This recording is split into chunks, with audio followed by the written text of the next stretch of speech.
Hello student, Rastogi coaching में अजय रस्तोगी आपका एक बार फिर से स्वागत करता हूं।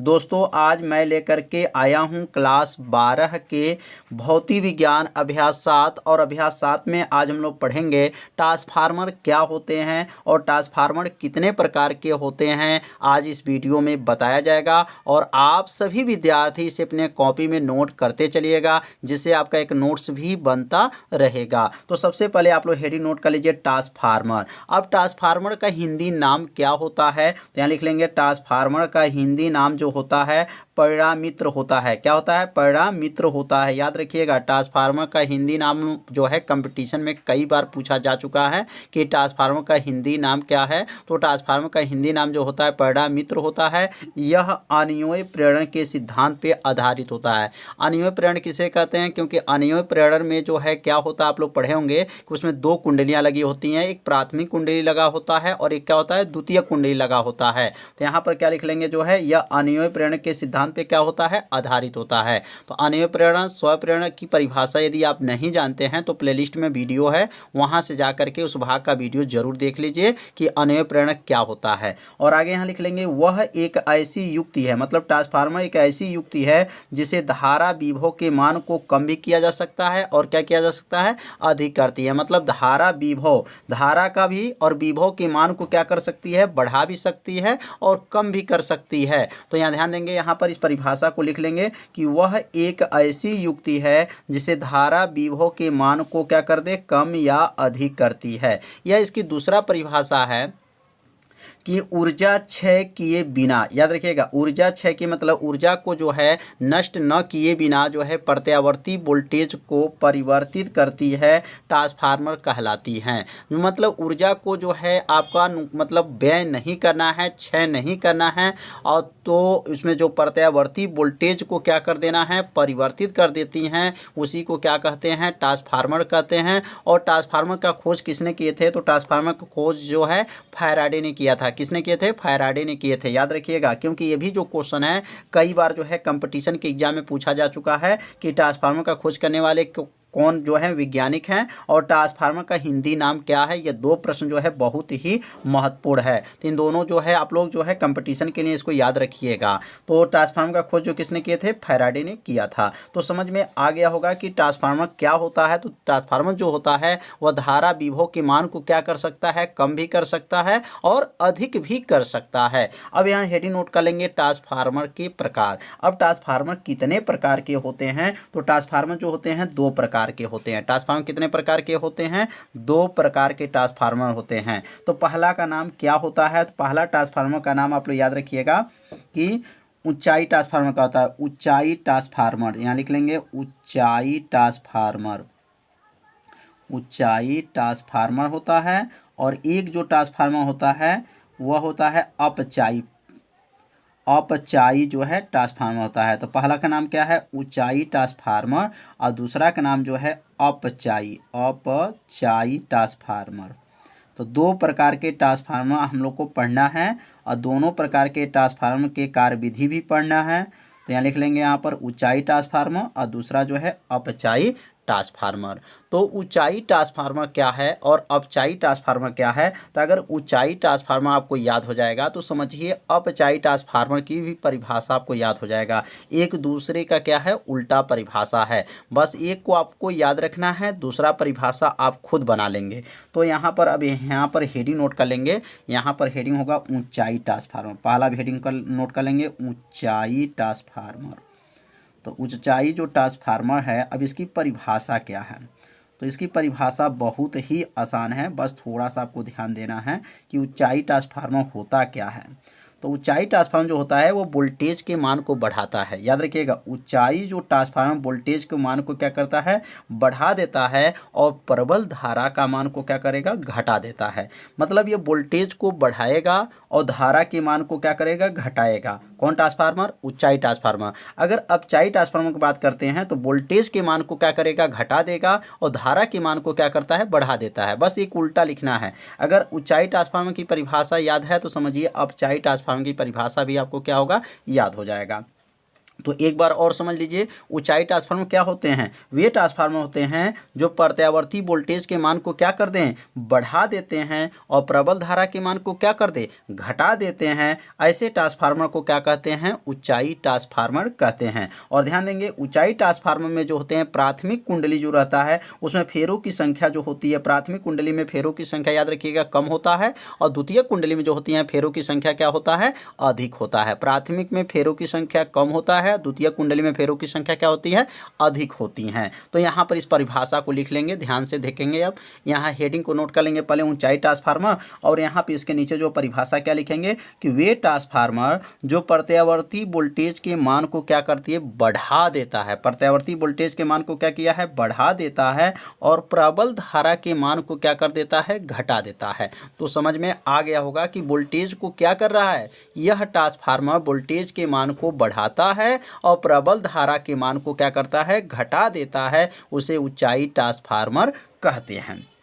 ऊंचाई ट्रांसफार्मर के प्राथमिक कुंडली में फेरों की संख्या क्या होती हैं, कम होती हैं। देखिए, प्राथमिक जो कुंडली रहता है उसमें जो इसके अंदर जो है कुंडली बनी रहती है, इसमें दो प्रकार की कुंडली होती है, एक प्राथमिक कुंडली होती है, एक क्या होती है, द्वितीय कुंडली होती है। तो जो प्राथमिक कुंडली लगी होती है उसमें जो फेरों की संख्या होती है वो क्या होती है, कम होती है, लेकिन द्वितीय कुंडली में फेरों की संख्या क्या होती है, अधिक होती है। तो यहाँ चित्र के माध्यम समझेंगे, यह निवेश है और ये क्या है, निर्गत है। तो यहाँ निवेश में देखिए, यहाँ फेरों की संख्या 1 2 3, यहाँ 3 फेरे हैं, और यहाँ पे गिनिए 1 2 3 4 5 6 7 8, यहाँ पर अधिक है। यहाँ द्वितीय कुंडली में फेरों की संख्या क्या है, अधिक है, और प्राथमिक कुंडली में जो है फेरों की संख्या क्या है, कम है। तो यहाँ लिख लेंगे निवेश है और ये क्या है, निर्गत है। तो यह चिन्ह, यह जो एक जो बना हुआ था ये बता रहे हैं प्राथमिक कुंडली के लिए, और यह जो बता रहा है किसके लिए, द्वितीय कुंडली के लिए है। तो प्राथमिक कुंडली में जो है दो जो है कुंडलियाँ होती हैं। ऊंचाई ट्रांसफार्मर में कितनी कुंडलियाँ होती हैं, दो कुंडलियाँ, एक प्राथमिक कुंडली होता है और एक क्या होता है, द्वितीय कुंडली होता है। और प्राथमिक कुंडली में फेरों की संख्या क्या होती है, कम होती है, और द्वितीय कुंडली में फेरों की संख्या क्या होती है, अधिक होती हैं। तो आप सभी विद्यार्थी इस परिभाषा को पहले अपने कॉपी में क्या कीजिए, नोट कर लीजिए, या इसको शॉर्ट स्क्रीन ले लीजिए, अपने कॉपी में जरूर से नोट कर लीजिएगा। तो अब सीखेंगे हम लोग अपचाई ट्रांसफार्मर। तो अपचाई ट्रांसफार्मर क्या है, बस यहाँ बढ़ा देता है तो क्या लिखेंगे, घटा देता है, और यहाँ घटा देता है तो क्या लिखेंगे, बढ़ा देता है। प्राथमिक कुंडली में फेरों की संख्या क्या कम होती है तो क्या लिखेंगे, यहाँ पर अधिक होती हैं, और इसमें अधिक होती हैं तो क्या होती है, कम होती है। एक दूसरे का क्या लिखना है, उल्टा लिखना है। कौन से ट्रांसफार्मर, अपचाई ट्रांसफार्मर में एक दूसरे का क्या लिखना है, उल्टा लिखना है। तो अब यहाँ परिभाषा जो है अपचाई ट्रांसफार्मर का भी लिख लिया जाएगा। तो यहाँ हेडिंग को नोट कर लीजिए, अपचाई ट्रांसफार्मर। तो क्या लिखेंगे, वे ट्रांसफार्मर जो प्रत्यावर्ती वोल्टेज के मान को क्या कर दें, घटा दें। पहले क्या था, बढ़ा दे, अब क्या आ गया, घटा देता है, तथा प्रबल धारा के मान को क्या करता है, बढ़ा देता है। उसे अपचाई ट्रांसफार्मर कहते हैं।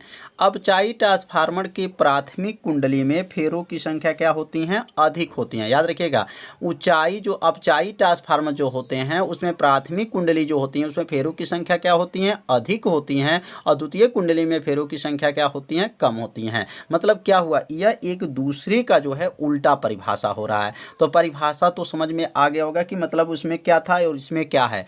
मैंने ऊंचाई ट्रांसफार्मर में क्या था और अपचाई ट्रांसफार्मर में क्या अंतर देखे। बस जहाँ पे यहाँ बढ़ा था तो लिखेंगे घटा है, जहाँ घटा है वहाँ पर बढ़ा है। प्राथमिक कुंडली में फेरों की संख्या क्या इसमें है, इसमें क्या है, अधिक है, पहले क्या था, कम था। इसमें द्वितीय कुंडली में फेरों की संख्या क्या है, कम है, पहले क्या था, अधिक था।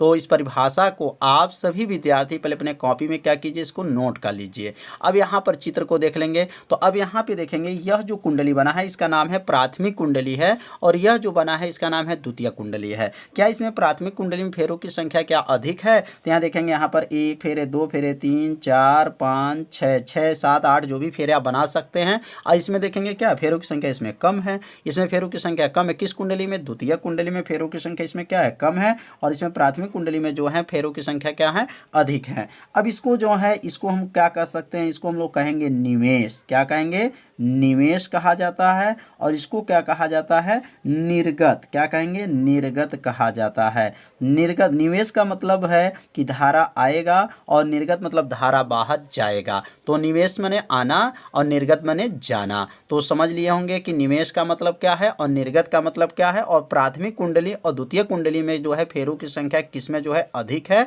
और किसमें जो है कम है। जरूर नोट करते चलिएगा, जिससे आपका एक नोट्स भी बनता रहेगा। तो हेडिंग को नोट कर लीजिए, ट्रांसफार्मर की बनावट। बनावट के आधार पर याद रखिएगा, बनावट के आधार पे जो ट्रांसफार्मर होते हैं उसमें 3 भाग होते हैं। ट्रांसफार्मर कितने भाग होते हैं? 3 भाग होते हैं।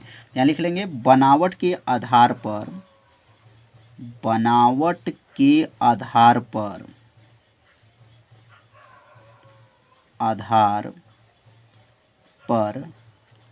ट्रांसफार्मर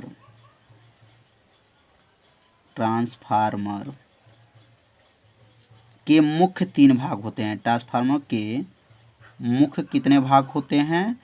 3 भाग होते हैं। मुख्य 3 भाग होते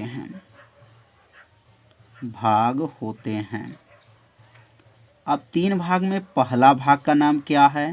तो यहाँ पहला भाग लिख लेंगे, पहला भाग का नाम है, और यहाँ दूसरा, और यहाँ तीसरा।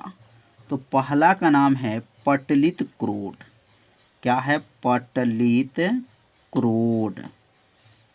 ट्रांसफार्मर की बनावट में पहला भाग क्या है?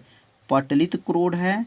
दूसरा जो है प्राथमिक कुंडली, प्राथमिक जो है कुंडली है। और यहाँ पे लिखेंगे, तीसरा जो लिखेंगे द्वितीयक कुंडली, द्वितीयक कुंडली। तो समझ में आ रहा होगा कि ट्रांसफार्मर की जो है बनावट के आधार पे कितने भाग हो गए? 3 भाग। पहला का नाम है पटलित क्रोड, दूसरा का नाम है प्राथमिक कुंडली, और तीसरा का नाम है द्वितीयक कुंडली। अब यहाँ हेडिंग नोट कर लेंगे, पटलित क्रोड। तो पटलित क्रोड क्या होता है?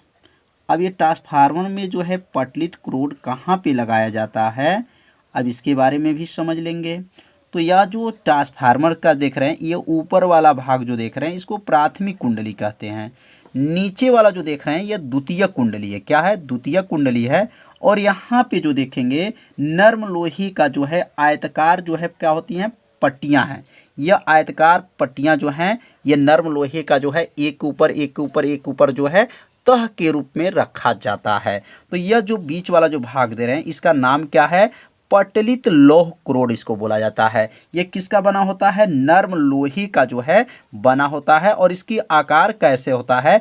आयतकार होता है। क्या होता है? आयतकार होता है। और एक ऊपर एक ऊपर एक ऊपर जो है यह तह के रूप में रखा जाता है। तो समझ लिए होंगे कि पटलित क्रोड किसका बना होता है? तो इसमें जो नर्म लोहे का जो है आयतकार पट्टियां का बना होता है। इसमें बहुत से सारी जो है नर्म लोहे की पट्टियां होती हैं। इसे विद्युत रोधी कर दिया जाता है। याद रखिएगा, इस लोहे को क्या कर दिया जाता है? विद्युत रोधी कर दिया जाता है। और आवश्यकता अनुसार इसे मोटा बना लेते हैं और इसके बीच में जो है काट लेते हैं। बीच वाला भाग देख रहे हैं ना, कटा रहता है। बीच वाला भाग क्या है? कटा रहता है। और इसी भाग को क्या कहा जाता है? पटलित लौह क्रोड कहा जाता है। तो अब यहाँ पे जो है पटलित क्रोड के नीचे जो है आप सभी विद्यार्थी यहाँ लिख लीजिए, इसमें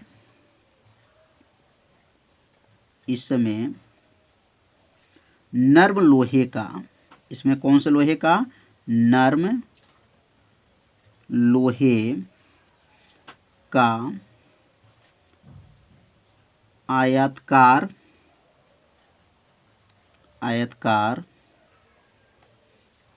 पट्टियां का बना होता है। आयताकार क्या है? पट्टियां का बना होता है। पट्टियां का बना होता है का बना होता है। मतलब जो ये पटलित क्रोड है यह नर्म लोहे का जो है आयताकार पट्टियों का क्या होता है? बना होता है। इसे अपने कॉपी में जरूर नोट कीजिए। इसमें क्या लिखेंगे? इसमें बहुत सारी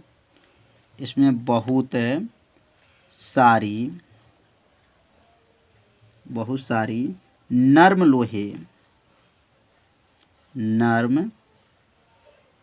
लोहे की पट्टियाँ, नर्म लोहे की पट्टियाँ होती हैं। नर्म लोहे की क्या होती हैं? पट्टियाँ होती हैं। इसे विद्युत रोधी कर दिया जाता है। मतलब जो ये लोहा लगा होता है, नर्म लोहे का जो बना होता है क्रोड, इसे क्या कर दिया जाता है? विद्युत रोधी कर दिया जाता है। विद्युत रोधी, विद्युत रोधी कर दिया जाता है, दिया जाता है। आवश्यकतानुसार, आवश्यकतानुसार,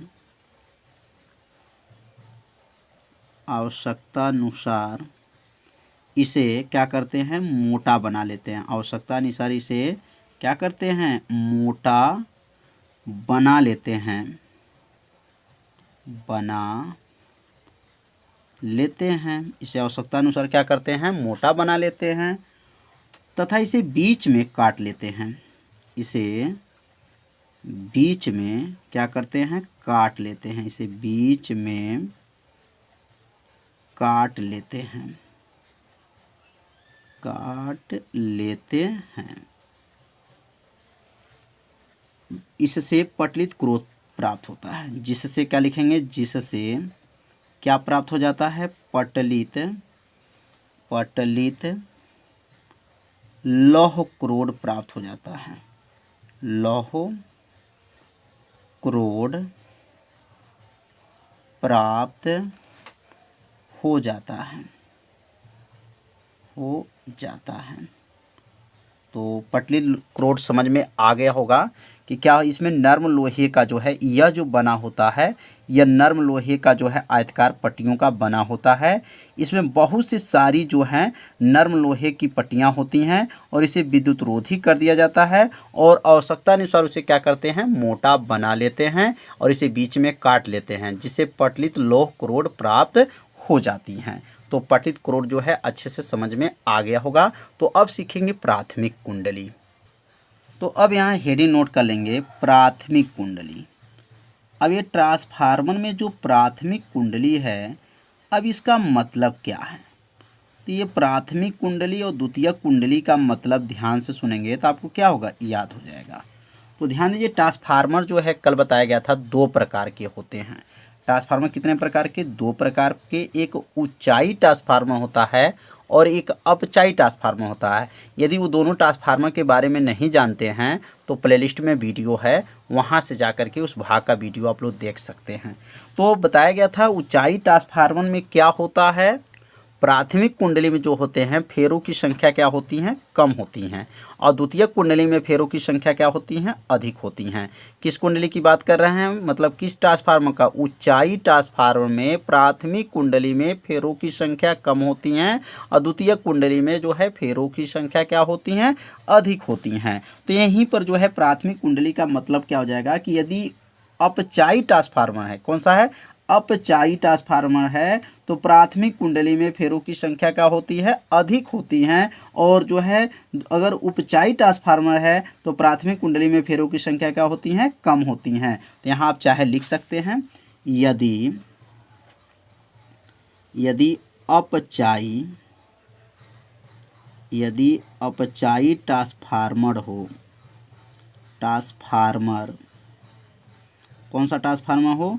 यदि अपचाई ट्रांसफार्मर है तो प्राथमिक कुंडली, प्राथमिक कुंडली, प्राथमिक कुंडली में क्या होती हैं? फेरों की संख्या क्या होती हैं? अधिक होती हैं। फेरों की संख्या अधिक होती हैं, अधिक होती हैं यदि, ध्यान देंगे, यदि ऊंचाई ट्रांसफार्मर है। कौन सा ट्रांसफार्मर? ऊंचाई ट्रांसफार्मर है, ट्रांसफार्मर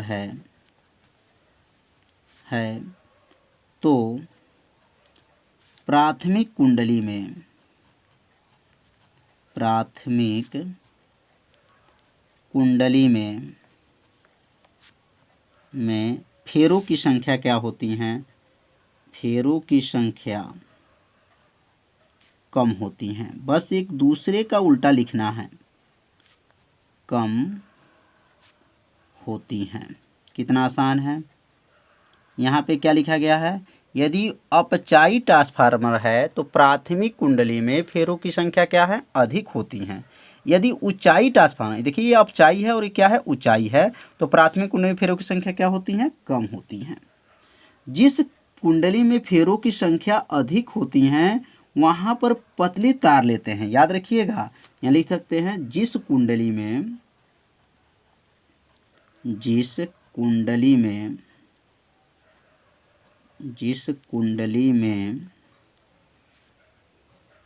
फेरों की संख्या, जिस कुंडली में फेरों की संख्या क्या होती हैं, फेरों की संख्या अधिक होती हैं, फेरों की संख्या अधिक होती हैं वहाँ पर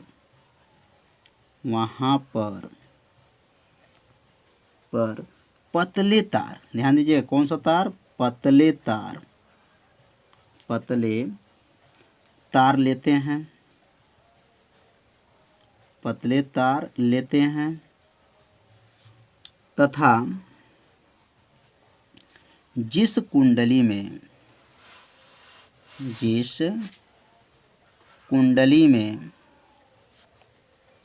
फेरों की संख्या, जिस कुंडली में फेरों की संख्या क्या होती हैं, कम होती हैं, फेरों की संख्या कम होती हैं वहाँ पर कौन सा तार प्रयोग करेंगे, मोटे तार लेते हैं, मोटे तार लेते हैं, तार ध्यान दीजिएगा, तार लेते हैं। क्या लिखेंगे, जिस कुंडली में फेरों की संख्या अधिक होती हैं, जहाँ फेरों की संख्या अधिक है वहाँ पर पतले तार लेते हैं, और जिस कुंडली में फेरों की संख्या कम होती है वहाँ पर मोटे तार लेते हैं। तो समझ में आ गया होगा कि प्राथमिक कुंडली का मतलब क्या है। अब हमें यहाँ पे नोट कर लेंगे द्वितीयक कुंडली। अब हेडिंग नोट कर लीजिए, द्वितीयक कुंडली। तो द्वितीयक कुंडली क्या है, अब इनके बारे में भी समझ लेते हैं। तो अभी हम लोग ऊपर ध्यान से देखिए क्या लिखा गया है कि यदि अपचायी ट्रांसफार्मर है तो प्राथमिक कुंडली में फेरों की संख्या क्या होती है, अधिक होती हैं। तो बस यहीं पर यही लिखा जाएगा, यदि अपचायी ट्रांसफार्मर है तो द्वितीयक कुंडली में फेरों की संख्या क्या होगी, कम होंगी। बस एक दूसरे का यहाँ उल्टा लिखना है। तो चाहे इसको देख करके भी लिख सकते हैं, यदि अपचायी ट्रांसफार्मर है, क्या है, अपचायी ट्रांसफार्मर है, अपचायी ट्रांसफार्मर है तो यहाँ अपचायी ट्रांसफार्मर है तो ध्यान दीजिएगा, अब यहाँ लिखेंगे द्वितीयक कुंडली में।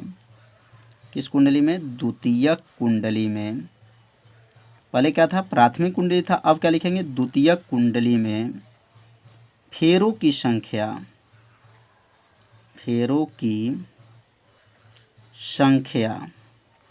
क्या होती हैं, कम होती हैं। यहाँ पे क्या लिखा गया, अधिक होती हैं, तो यहाँ क्या लिखेंगे, कम होती हैं। बस बनाना है, कैसे बनना है इसको बनाइए, सीखिए। क्या लिखेंगे, यदि अपचायी ट्रांसफार्मर है तो द्वितीयक कुंडली फेरों की संख्या क्या होती हैं, कम होती हैं। यदि ऊंचाई ट्रांसफार्मर है, यदि ऊंचाई ट्रांसफार्मर है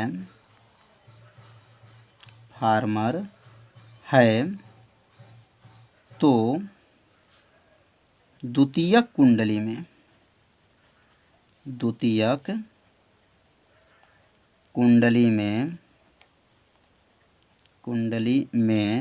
फेरों की संख्या क्या होती हैं, अधिक होती हैं, फेरों की संख्या अधिक होती हैं। अधिक होती हैं। तो समझ में आ गया होगा कि ट्रांसफार्मर में जो है प्राथमिक कुंडली क्या होता है और द्वितीयक कुंडली का मतलब क्या होता है और पटलित क्रोड क्या होता है। तो आज की वीडियो में जो है ट्रांसफार्मर की बनावट के बारे में बताया गया और आप सभी विद्यार्थी अच्छे से समझ लिए होंगे और इसे अपने कॉपी में ज़रूर नोट भी कर लिए होंगे। यदि आप नोट नहीं किए होंगे तो इसे ज़रूर नोट कर लीजिएगा और इसे 2 बार पढ़िएगा, आपको परिभाषा आपको याद हो जाएगा, नियम याद हो जाएगा। तो आज का वीडियो कैसा था सभी विद्यार्थी कमेंट जरूर कीजिएगा, वीडियो को लाइक कर दीजिए और वीडियो को ज़्यादा से ज़्यादा अपने सभी दोस्तों को पास शेयर जरूर कर दीजिए। मिलते हैं अब अगले भाग में, तब तक के लिए सभी विद्यार्थियों को नमस्कार।